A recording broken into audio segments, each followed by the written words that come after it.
This is the Women of Wonder podcast, where we help women tap into their superpowers. Hi, welcome to the Women of Wonder podcast. I'm Nisha Karly. I'm Karly Neville. And we are interviewing Sonia Sunger today. Welcome, Sonia. Hello. Thank you so much for having me. I'm really excited to dig a little deeper into our conversation today.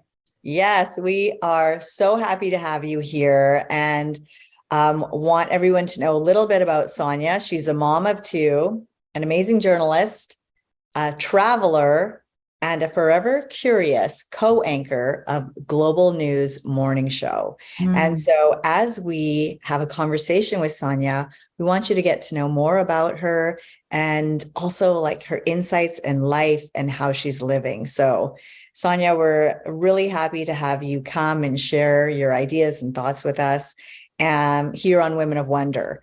And so our goal here at Women of Wonder is to elevate women and help them tap into their superpowers. And so you obviously have some amazing powers. Maybe we could start off by talking about what do you feel lifts you up as a woman right now?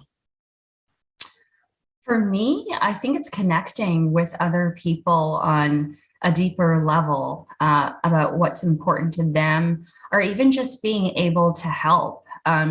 Just in the last few weeks and few months, I've just been involved with a lot of different charity initiatives, from emceeing fundraising events to just meeting with kids in underprivileged communities that need a little bit of support. And understanding that I have been so privileged to be given this platform, and that I can use it in a really positive way to uplift and hopefully show other people, other youngsters, especially from communities of color, that there are a lot of options out there for them, career-wise or whatever. I have so many young girls who looked like me when I was a young girl who reach out to me and say, I want to be a journalist. What should I do? What can I start on right now? And those kinds of messages light up my day. I get so happy being able to inspire other people, and I actively want to support them. And that is probably what makes me most excited right now. I think that was your question, right? I'm bad at being interviewed because I'm not used to it. I'm used to asking the questions. You're used to being on the other side, right? Asking. So I love this actually, because everything you said is amazing. There is, it's great. And now I forget the question too. Well, that's a great thing about conversation, right? It just flows. So yeah. And it's, you guys are so easy to talk to, and I just love what you're doing with this platform. And yeah, lately I've just felt very called to uplift women, empowering women, and being supportive of each other. And I think, we've all maybe worked in different areas or have gone through different phases in our lives where, women were pitted against each other in competition. And I just want to turn that on its dime, turn that dime around. What? Turn it on its head? Something about a dime? Don't turn it on. Turn it on. Anyways, you know what I mean. So yes. I just think and we have to speak collectively about that, and we have to actively uplift each other. And so that's why I just love what you guys are doing so much, because it really speaks to my values. Amazing.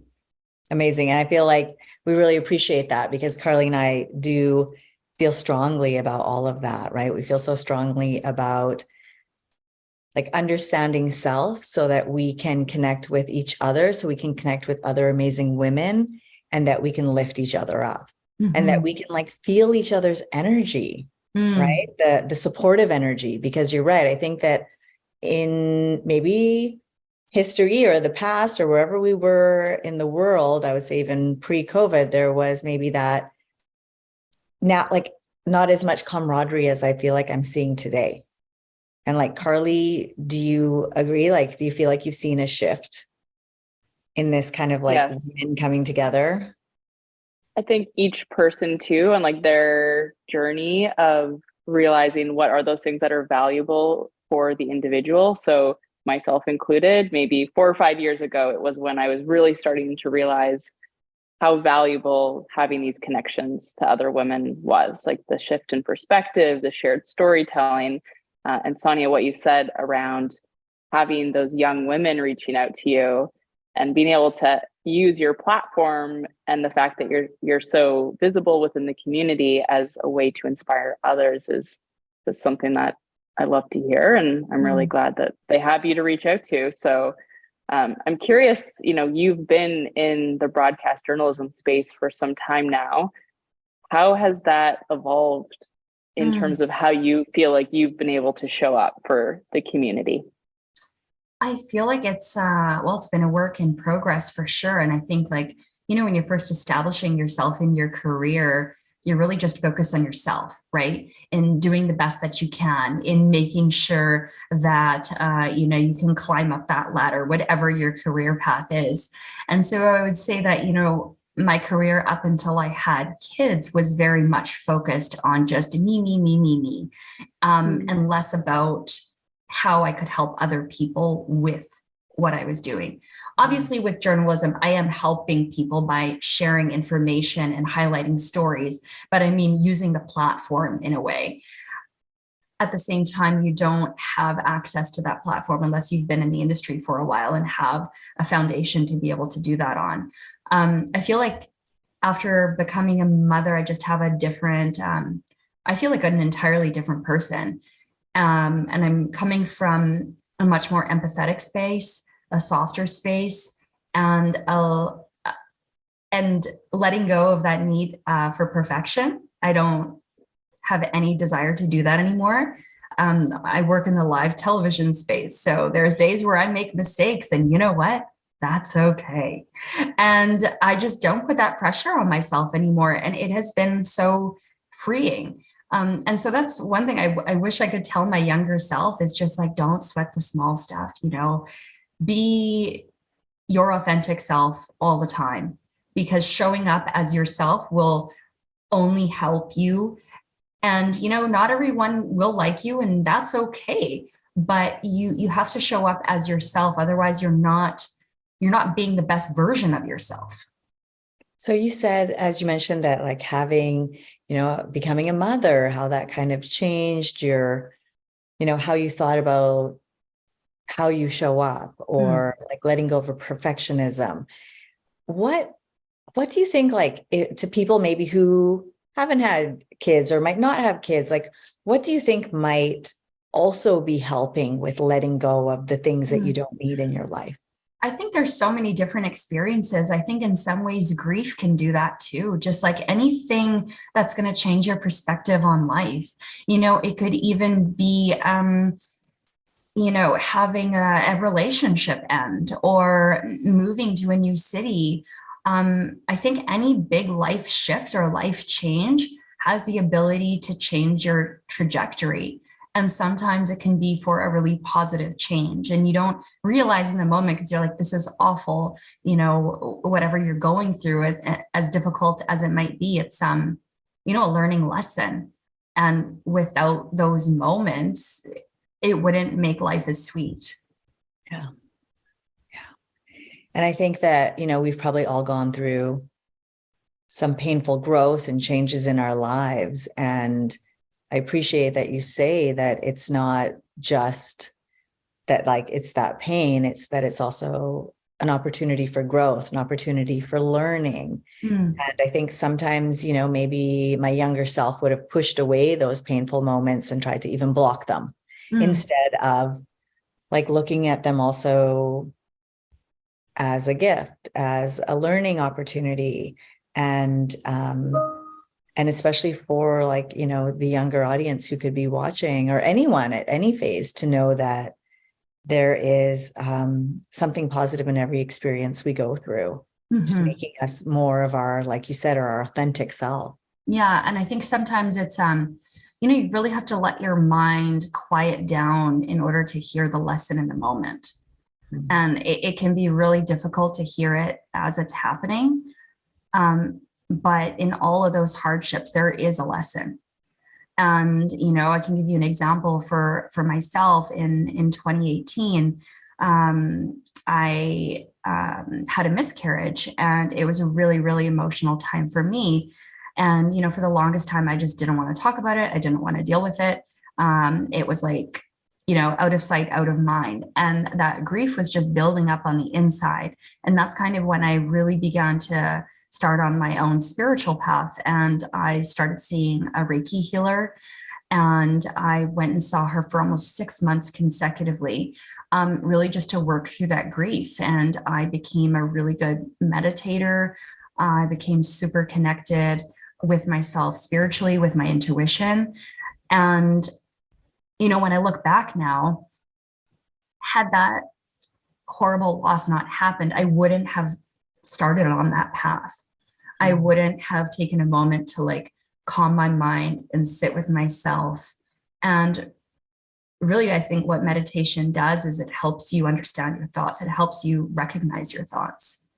And if you don't stop and do that, you can't grow, in my opinion. Well, thank you for sharing that. And also the journey and how you were able to work through that. Because I feel like those tools and those support systems and the people that you surround yourself with can also really help give that perspective. And I'm curious, you said that these are some practices that you've developed. How did you notice the impact that had on the people around you once you started to develop them? I think that they noticed that I had a lot more patience. I think patience has always been something that's really been difficult for me, especially in my industry. It's all about deadlines, and everything's very fast paced. So in some ways I really thrive in that environment, but I've also had to learn that I need to let go of those expectations when it comes to other people. And so I would say that was probably the biggest change. And also just being more empathetic. I think I already mentioned that, but being able to put myself in someone else's shoes and really recognize that everyone is on their own journey, and that you don't know what someone else is going through. And you really have to be mindful of that. And, say a coworker passes you in the hall and you say hello, and, they don't really say it back. And you're like, what was that about? In the past, I would have just been like so upset about that. And now I'm like, I hope they're okay. I hope that they're not going through something awful right now. And so it's just made me a lot more mindful that we really are all on our own journeys. Because there was countless times right after my miscarriage where, I'd have people jokingly, kind of ask me like, hey, so when are you guys going to have kids? Better not wait too long. And it's like, that's a lot, that hurts, Oh, wow. Yeah. And so you just kind of smile and nod and whatever. And you really just don't know. And it's so important for us all to think about that and take ourselves out of the situation. I think we all have a habit of taking things so personally. And there's no need for that. Yeah, 100%. That first, I want to say thank you for sharing with us, your experience and things that you've gone through. And it really like means a lot. And as you are this public figure, and maybe there's been times in your life where you present as like, okay, here I am and everything is good. But how do you find your life is changing as you're sharing more and like talking more about the real things in your life? I think it's getting better. I think life gets better when you speak your truth. Yeah. Yeah. I think, you do have to be, sometimes you have to set boundaries for yourself as well. And, sharing your truth doesn't mean you have to tell it to everybody, but, whatever you're comfortable with. Right. And, learning a lot about myself as I go along, of course, as we all do, as we age. But I feel like I'm the best version of myself that I've ever been now. That's it. I'm going to give myself a little pat on the back. Yes, I think it's all about that too, right? It's not like, as Karly and we've been talking over these last few years, is that we do the work, we evolve, we show up, we're being our like real selves, but then we also want to appreciate ourselves. We want to celebrate, we want to be thankful, we want to be grateful for what we have done and like give ourselves a pat on the back. Yeah. Because if we don't take time to do that, then what's making us want to do more or explore more? And I had a friend reach out to me yesterday. I had shared a little bit about I had a really busy day yesterday, and I had shared a lot of it on social media. And I had a girlfriend reach out, and she was just like, you are killing it. If no one has told you that, like, you're doing a great job. Like, you did this, and this today. And I was like, thank you. Like, thanks so much for seeing me. And I just, and then I kind of wanted to be like, but that's my everyday. Like, Wow. Every day is just crazy. And, but I mean, that's everyone's life. We all have different challenges, and all we can do is just do it one step, one day at a time. But how awesome that your girlfriend reached out and my said, God, like, I you're know killing it. Way to go. Like, it's those pump ups from each other when women are like caring for themselves so they can then care for other women, that we can like rise together. It was such a boost for me. It made me feel so good. And I let her know. I was like, thank you so much for recognizing that and for writing to me, because I wouldn't have even realized it if she hadn't pointed it out. And I'm like, where do I get all my energy from? I don't know, because I'm running on fumes. You're probably a generator in human design. Yes, very much. Yes. Human design. And so what do you feel keeps you going? You're, mom, and you're a career woman, and you're, taking care of self now, probably more than ever, and doing like work on things that interest you. You're doing a podcast with us right now. Like, you're like downtime. So what is it that like keeps you going? What's your motivator? That's a really good question. I think it's just to be, honestly, lately, it's just been to be present.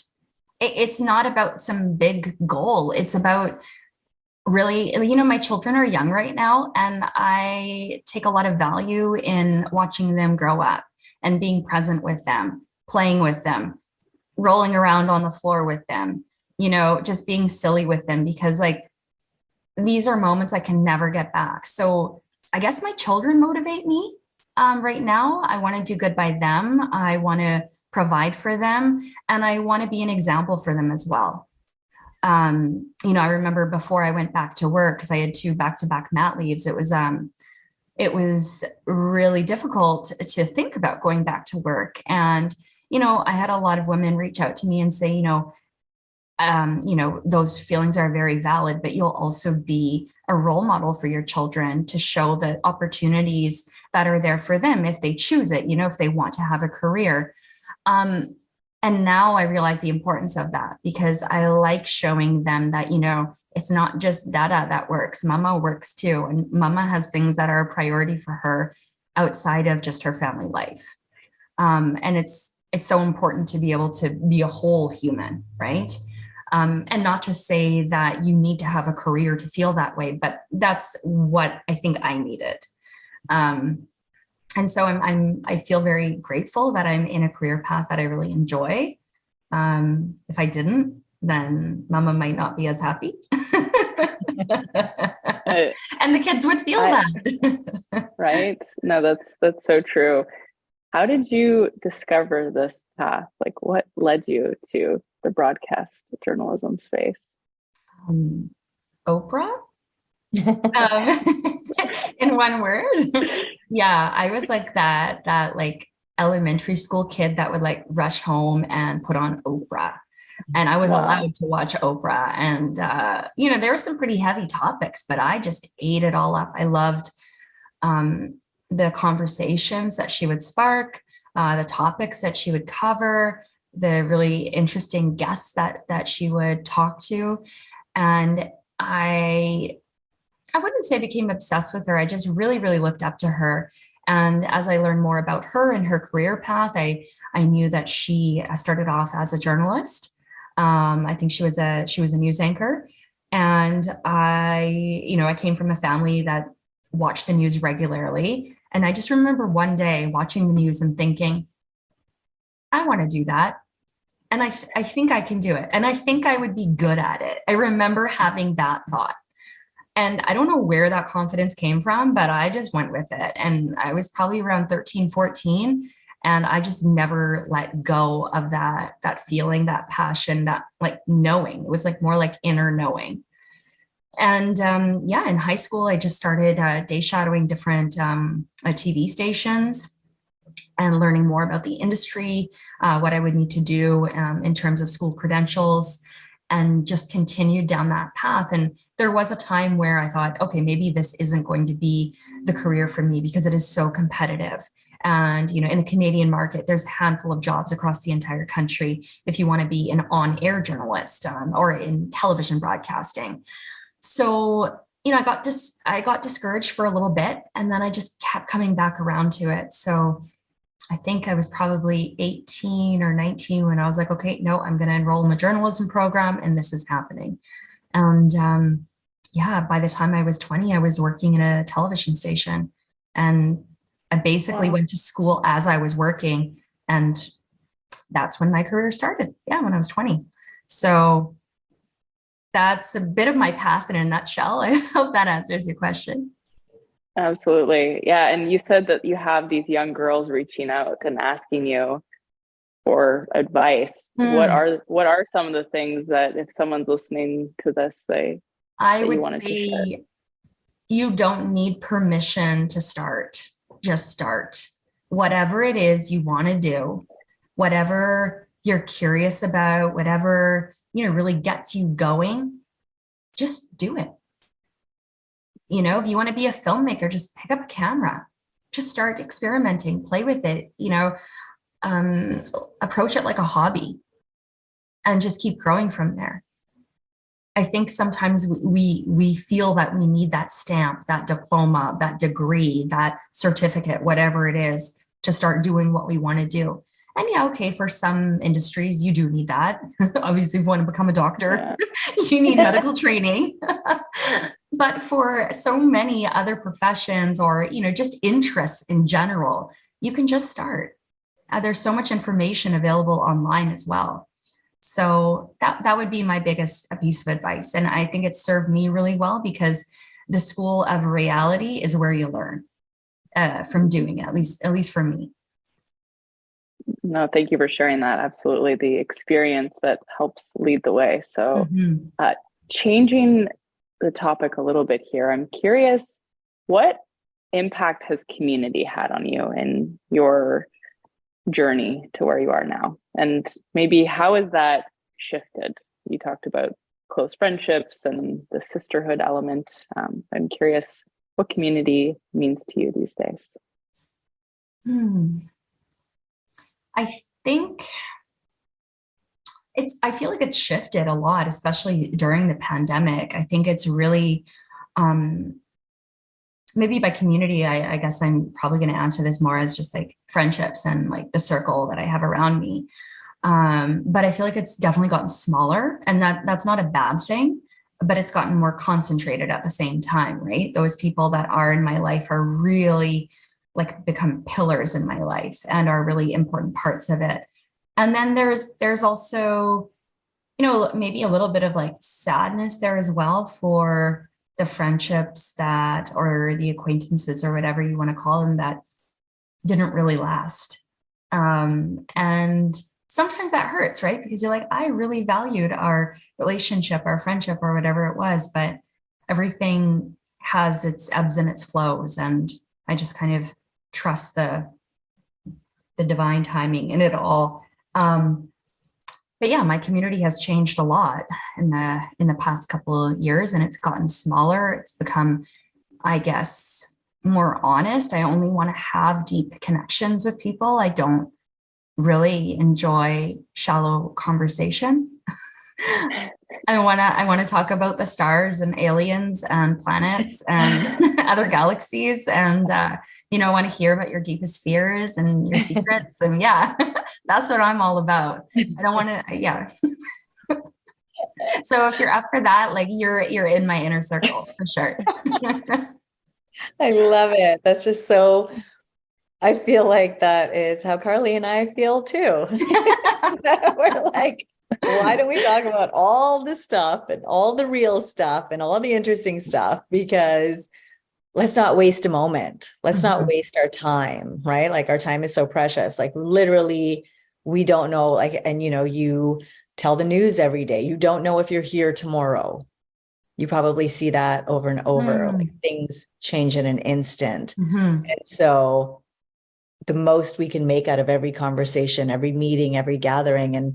And I totally understand, like circle getting smaller. That is actually a beautiful thing if we look at it, right? That the circle might be smaller, but it's more fruitful.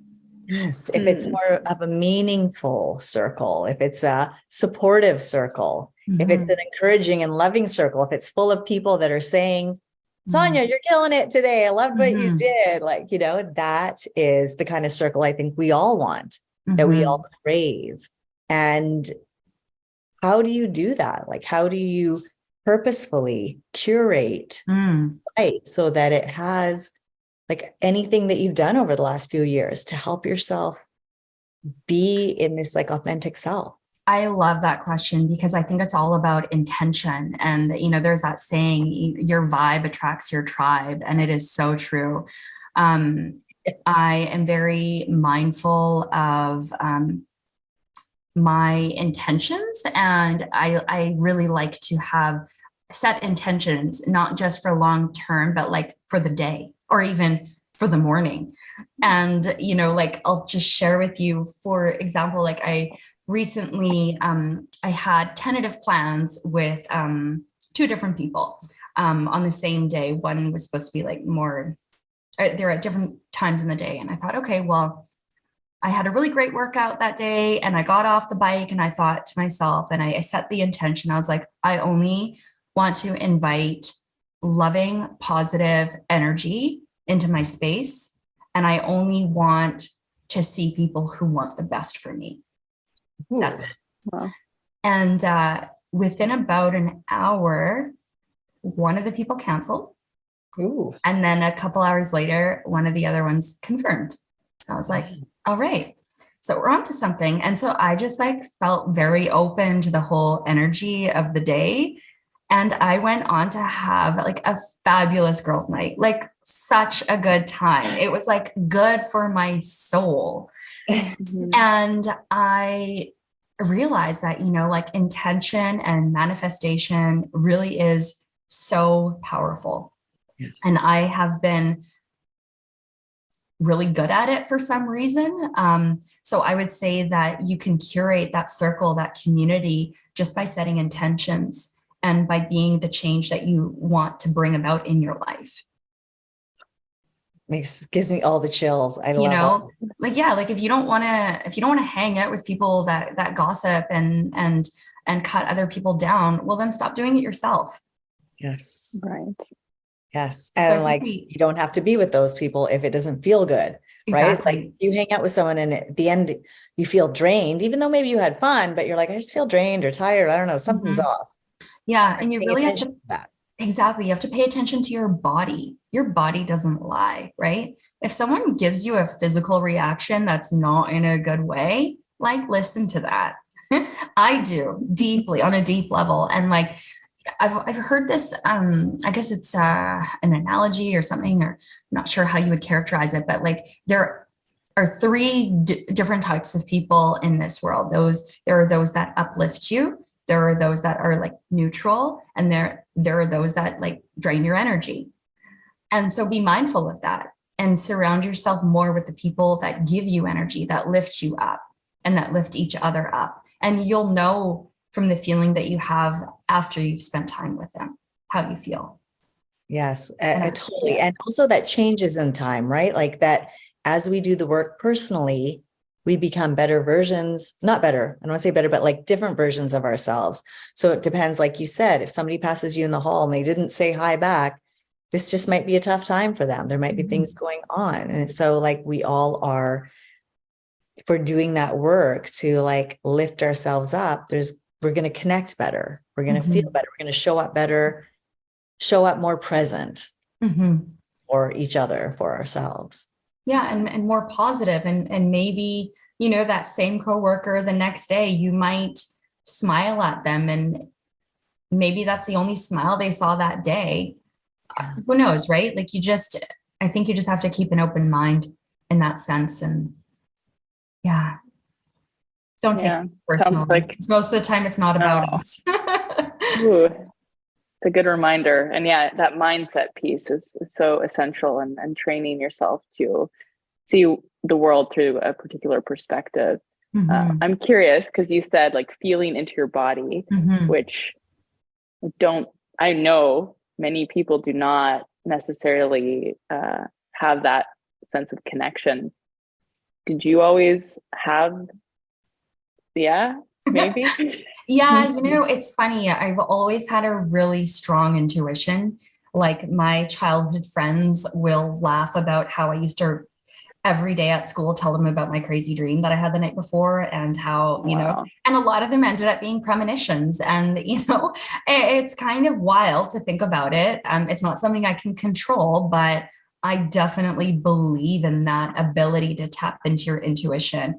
And it's something that everyone can access, and it's something that everyone has. It's a muscle, and it just needs to be flexed, and you need to work at it, and you can build on your intuition. But yeah, in terms of like feeling into my body and knowing my gut, it's just always been there. And I don't really know how to describe it, but I know when something's a yay and when something's a no. And I think most people do, but we just don't listen to it, or we don't give ourselves permission to listen. Maybe not like believing in self. Exactly. Trusting self. Yes. Trust yourself, trust your body. Your gut never lies. Your heart might, you know, not lie to you, but it might make you feel different, but your gut doesn't lie. Yeah. So, I mean, I think part of like growing that and building on it is meditation. I think can really help everybody in different ways. And one way that I use guided meditations, because I find that they work the best for me. And it's a really like beginner friendly way to get into meditation. And I encourage everyone to just like, you can find countless free guided meditations on YouTube, on different podcasts. Yeah, the sky's the limit. And it only takes a couple of minutes to even start, right? You could do like a 5-minute a day, or you could do 20, you can do whatever you want. And so many different topics you can meditate on as well. And so like, what are other things that you do that help you like tap into yourself, that help you, you know, recharge? And exercise. Like I think physical movement is so important. I think the body just needs it.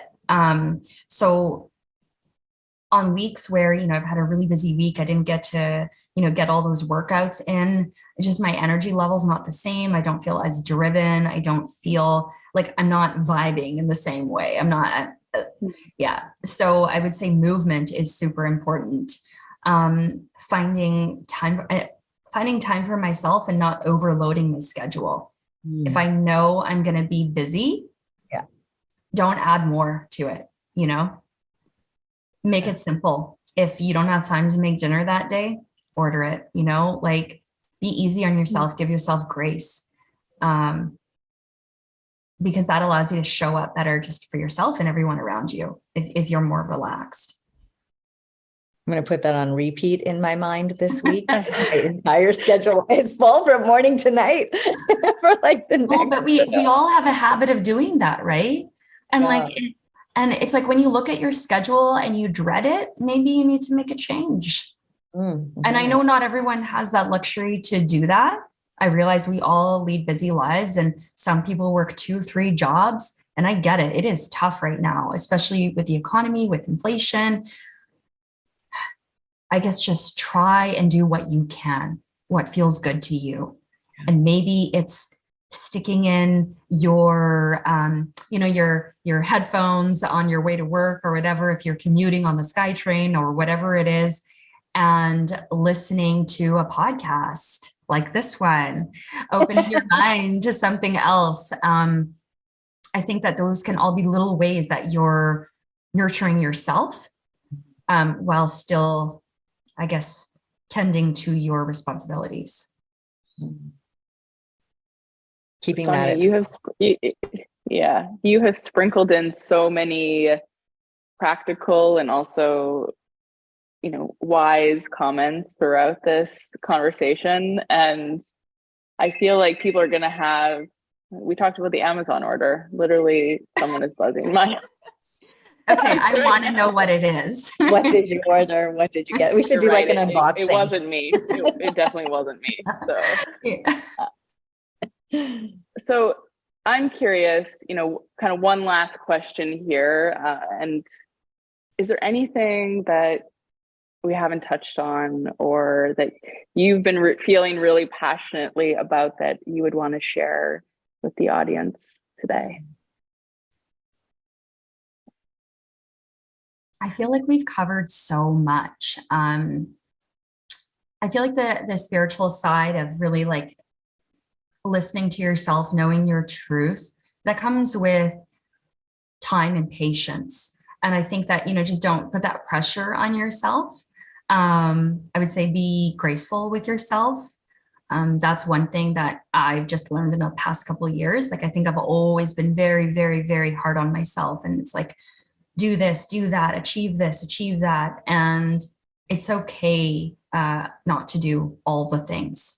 And it's okay to take your time, starting on any sort of journey, whether it's a career path or whether it's, becoming a meditator or whether it's becoming a yogi.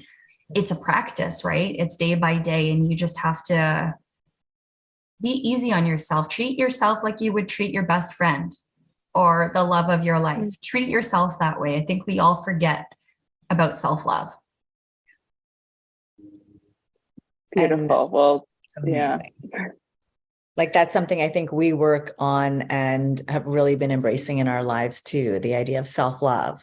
And when we have that self-love, that internal caring, then we can share that with the world, right? That we can share the light, the energy, the love with others. And so like even us sending love out to you right now and to each other and to like everyone who's listening to know that you're loved. Yes, absolutely. And I think just adding, Karly, to the question that you had, if I wanted to add anything else, I know this sounds like so cliche, but like, just choose kindness. It's a really hard time right now for a lot of people. I think we can all feel that there's like a bit of a shift going on in the world and society. And we all just need to be more mindful and patient with each other. And, I see it from the news stories that I'm reading day to day. There's some really sad stuff that's happening. There are families that are torn apart. There are people that are dying from different reasons, whether it's the opioid epidemic, whether, homelessness. There's so many heartbreaking situations out there. So I think we just need to be mindful of that and remember how grateful we should be for the things that we do have. I always say to my husband, like when we're having a tough day with the kids, I look at him and I'm like, honey, we're living the dream. We are living the dream. And I mean that. I'm not just kidding. Like, I honestly mean that. I feel so grateful. I have so much gratitude for the life that I have. And I think about that and I try and be present in it every day. Thank you for showing up for yourself and for your family and for the community. This has been an absolute pleasure. Thank you, Sonia. Thank you. Thank you so much for having me. It's an honor to be, among the other women of wonder that you've spoken to, and I really appreciate it.